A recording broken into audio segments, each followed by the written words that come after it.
என் அண்ணன் ரங்கா ஒரு மில்லில் மேலாளராக இருக்கும் வேலப்பனின் மகன். வேலப்பன் மீது கூட்டாளிகளில் ஒருவரான கருணாகரனை கொலை செய்ததாக குற்றம் சாட்டப்பட்டுள்ளது. அவர் செய்யாத குற்றத்திற்காக சிறைக்கு அனுப்பப்படுகிறார். அப்போதிருந்து ரங்கா தனது சகோதரி தங்கத்தை படிக்க வைக்க கடுமையாக உழைக்கிறார். அவள் கருணாகரனின் மகன் முரளி என்ற மருத்துவரை மணக்கிறாள். அவள் மீது காதல் கொண்டிருந்த வள்ளியம்மாளின் சகோதரன் நாகப்பன் தங்கம் தனக்கு கிடைக்காமையால் கோபமுற்று தங்கம் ஒரு கொலைகாரனின் மகள் என்பதை முரளியின் அம்மாவிடம் தெரியப்படுத்துகிறான்.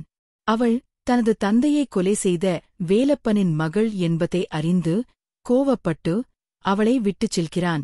தனது தங்கை வாழா வெட்டியானதுக்கு நாகப்பன்தான் காரணம் என்பதை அறிந்த ரங்கா கோபமடைந்து தனது காதலி வள்ளியம்மாளின் சகோதரன் நாகப்பனை அடிக்கிறான். இதன் காரணமாக ரங்கா சிறைக்கு அனுப்பப்படுகிறான்.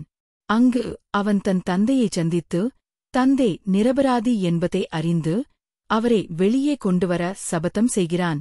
ரங்கா விடுதலையானதும் நல்லவனாக மாறியிருந்த நாகப்பனின் உதவியுடன் முரளியின் தந்தை இறப்புக்குக் காரணமான 2 கூட்டாளிகளான நாயகம் மற்றும் தர்மராஜின் வீட்டுக்கு காதலி வள்ளியம்மாளுடன் வேலைக்கு சேர்கிறான்.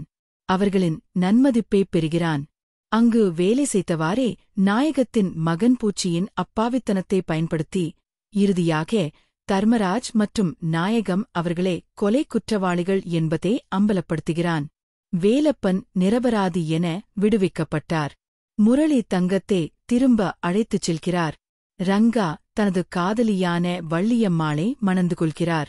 பி. நீலகண்டன் இயக்கத்தில் 1970ஆம் ஆண்டு வெளிவந்த என் அண்ணன் திரைப்படத்தில் ரங்காவாக எம்ஜிஆரும் வள்ளியம்மாளாக ஜே. ஜெயலலிதாவும் டாக்டர் முரளியாக ஆர். முத்துராமனும் முரளியின் அம்மாவாக என். லட்சுமியும் தங்கமாக விஜய நிர்மலாவும் நாகப்பனாக தேங்காய் சீனிவாசனும் தர்மராஜாக ஏ.